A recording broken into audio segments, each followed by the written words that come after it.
I'm kinda surprised you all aren't sick of me yet, this being Volume 9 and all. For the new people, the title is pretty self-explanatory. This is weird and or obscure stuff about Warframe. For the returning people, thanks for sticking around, I appreciate it. Spoiler warning like always, and without further ado, let's rock.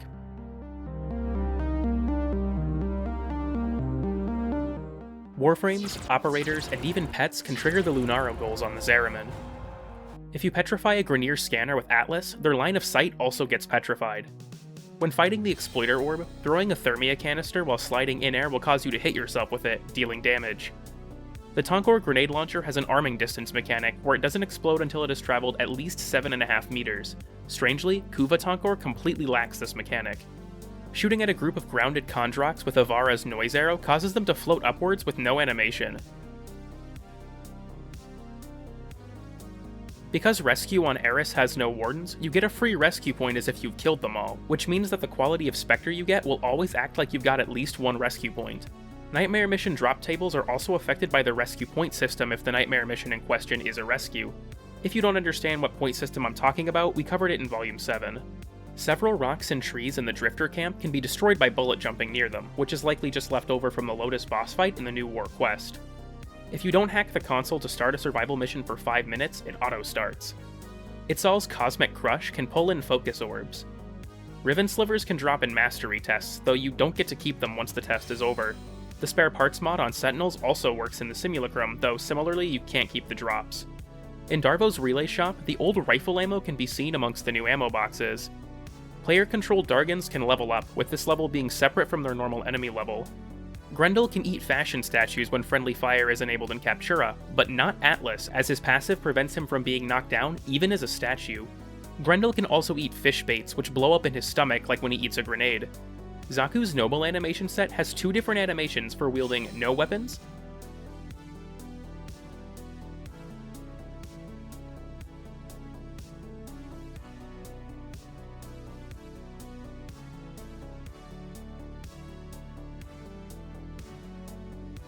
wielding a rifle-type weapon,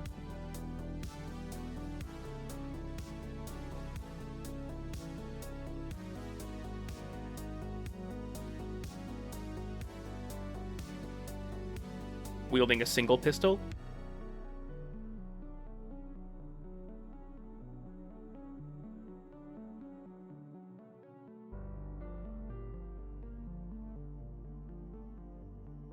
and wielding dual pistols.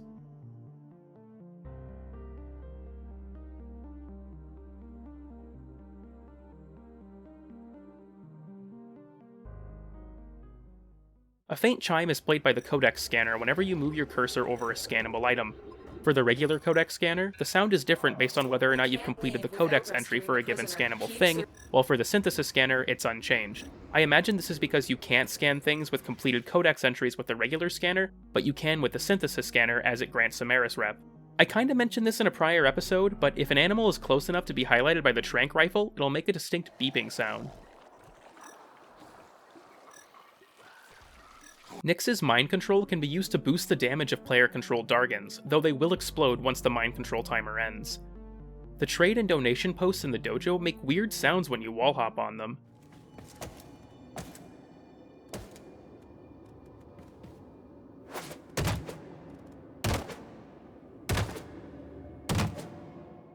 If you give an Incarnate form weapon to a rescue or defense target, they'll turn it back into its normal non-Incarnate version, but if you then take it back from them, it'll be in its Incarnate form again. Disarming an infested runner or leaper rips their arms off. Archon Stretch's energy regeneration effect can be activated by proccing the Retribution mod. On the plains, the drone escort bounty objective will spawn the drone in the dead center of the search area, with the marker before entering the area being exactly on the drone. A Curia can be found in Call's Junk Run mission, though there is no way to scan it. If Grendel uses Feast on the final enemy in a defense wave, the wave will progress but the enemy will still be alive. Protea's Caldrius Deluxe grants her a new idle animation.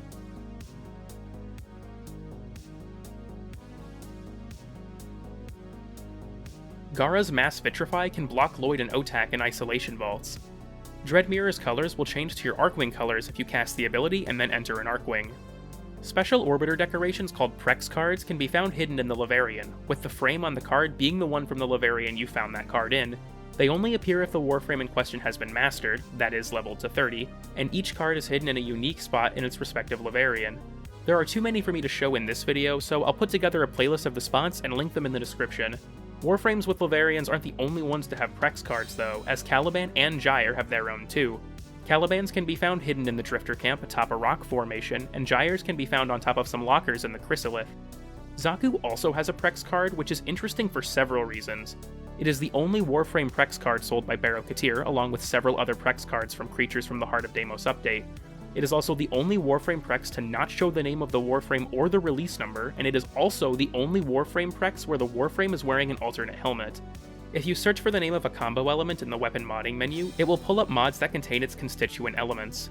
Similarly, you can quickly find items with focus lenses when equipping items by searching the name of the focus school. Grineer Napalm still use the old model for the Ogress. You can find one of these in Darvo's shop too. Vapus researchers can be found in Jupiter Archon missions if a lab is opened. They strangely aren't veiled and will actually attack Narmer units if they enter the lab. The Lone Guardian's Void Zone boosts the cast speed for operator abilities as well. If an enemy is capturing an interception point and is corrupted by a Void Fissure, their hacking will be interrupted and they'll stop capturing. Dargyn Eximus units in Grineer Archwing have regular Eximus units piloting them. If Broken War has no stance equipped, it will use the Vengeful Revenant stance instead of the normal stanceless moveset. When in the Helminth chair, you can select this little plus icon to show what abilities and stats you have on each of your configs, with any Helminth abilities being yellow and the rest being white. Casting Zata's Whisper briefly shows some of the tendrils from the Lok's Embrace ephemera if it's equipped. The wind effects of the Drifter camp still apply when inside the orbiter and the landing craft. Temporal Drag can slow down Kuva clouds. When looking at the Orokin cell in the market, you can find a purchasable blueprint that costs 100 platinum. This is the only blueprint so far as I'm aware that costs platinum outright, and the resources needed to make one cell using the blueprint are pretty outrageous. Who is this even for? If Garuda uses Bloodletting before a Railjack mission fully loads, her health will be restored when it finishes loading. The Grineer asteroid base possesses a unique mobile defense tile where 2 regular mobile defense objectives are done, and then a cryopod is done at the end. What's interesting about this is that the person sleeping in the cryopod is completely absent until the tram with the pod stops moving. These lasers in the Grineer C-Lab can damage you and cause bleeding. Similarly, the electrified rail on the Ceres defense tile will damage and electrify you if you touch it. The instant last gasp revive on Eximus kill mentioned in the last episode also works on prosecutors. The muzzle flash when firing the Dex Sybaris is the Lotus logo. In endless game modes on the Zariman, you can hold the button in the elevator to skip the wait for an individual extract. Oh yeah, for those who don't know, you can leave by yourself in endless mission types by just extracting without anybody else. Hitting a cruise ship in one of its engines with the forward artillery results in an instant kill. The Lotus gives Patient Zero dialogue when fighting the Mesa Spectre at the Eris Junction, as its code is likely reused from the Mesa boss fight in Patient Zero. Narmer Deacons use the Infested health type. Many of the Stalker's acolytes wear armor pieces in spots that aren't normally possible, such as Misery wearing the Daedalus chest piece as a codpiece, and Torment using parts of Equinox's tassels despite being based on Mesa. Violence also uses a Destreza and a single Venka claw, though the claw is purely visual. Juno Elite crewmen do this too, wearing the She chest piece as a backpack.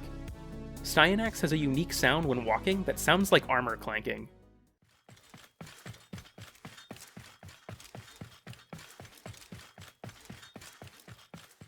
Similarly, if using the default shoulder armor for Lavos, you can hear the liquid moving around in the vials when you walk.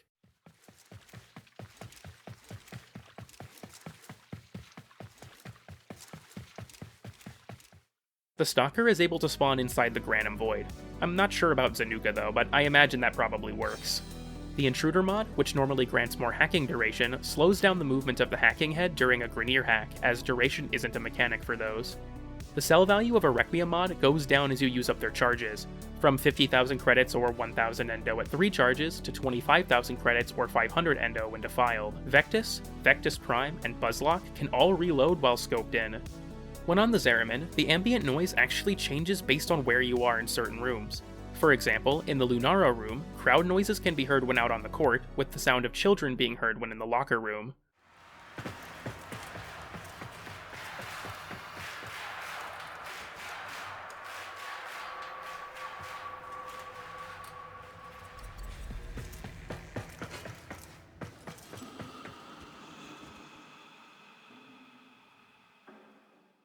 When Misery uses Shadows of the Dead, it can resurrect other acolytes as shadows. On this Europa extraction tile, there's a large fan that periodically turns on. Standing on this fan launches you towards the extraction zone. If you mash jump after being knocked down, you'll stand up much faster than normal. This has to be done pretty early into the knockdown though, or else you'll get a different animation that is much slower. When using Axios Javelin, the spear Styanax throws matches his color palette when in his hand, then changes to its default coloration once it leaves it. Even stranger, once the spear has skewered an enemy and collided with the surface, it goes back to matching Styanax's colors. If you're grabbed by a tether from a Scorpion or an Ancient, you have several ways to break out. You can either roll, like mentioned in earlier episodes, but you can also melee attack to cut the rope, or bullet jump, which ragdolls the enemy that grabbed you. You can also block a grab attempt outright with a melee weapon. If Loki's decoy dies in a Nightmare mission with the timed modifier, it will increase the amount of time on the clock. Baruuk's Desert Wind increases in damage as you gain melee combo. I've tested this with every other Exalted melee, and as far as I can tell, this mechanic is unique to Baruuk, which is really weird because the waves from his fists don't even contribute to his combo. Earlier in this series, I mentioned the Y key being a hard-coded, non-rebindable button to use ciphers instantly. Well, as Shovel found over on the Discord, there are several other hard-coded keybinds that do interesting stuff. Y can be used not just for ciphers, but also to cancel a queued mission in the navigation console, or to instantly access the upgrade menu for a selected item in the arsenal. It also opens the sorting tab in most menus, and can be used to open the dropdown in the market.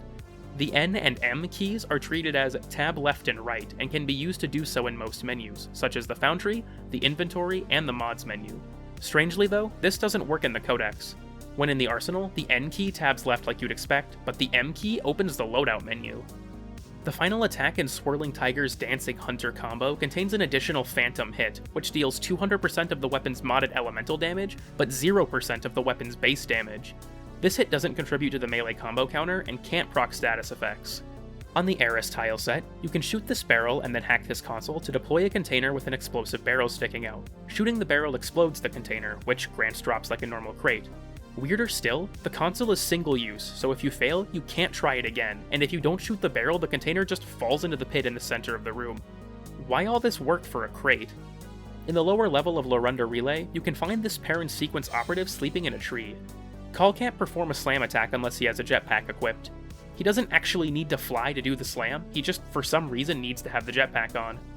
Okay, I'm only including this because Salus said I would get a billion views if I did, but enabling friendly fire allows you to use the Nucor's microwave passive to enlarge the body parts of teammates, most notably Wisps. Yeah, what the hell do I even cover in this series anymore? And with that, our 9th episode has come to a close. Thank you so much if you've made it this far, and a massive thank you to everybody over on the Discord as well as in the comments section for leaving suggestions for this series. Feel free to like if you enjoyed the video, dislike if you think it sucked, comment any suggestions you have for future episodes, and subscribe if you want the septic waste that is my content pumped directly onto your YouTube homepage. The Discord I mentioned earlier can be joined using the link in the video description, and I'll leave this series playlist in the description too if you need to catch up. I also stream, normally at 5:30 PM CST on Sundays, though I do stream randomly from time to time as well. Alright, with all my shilling out of the way, thank you so much again for watching, and I'll see you all with more weird spoiler warnings in Volume 10, coming sometime within the next 5 years.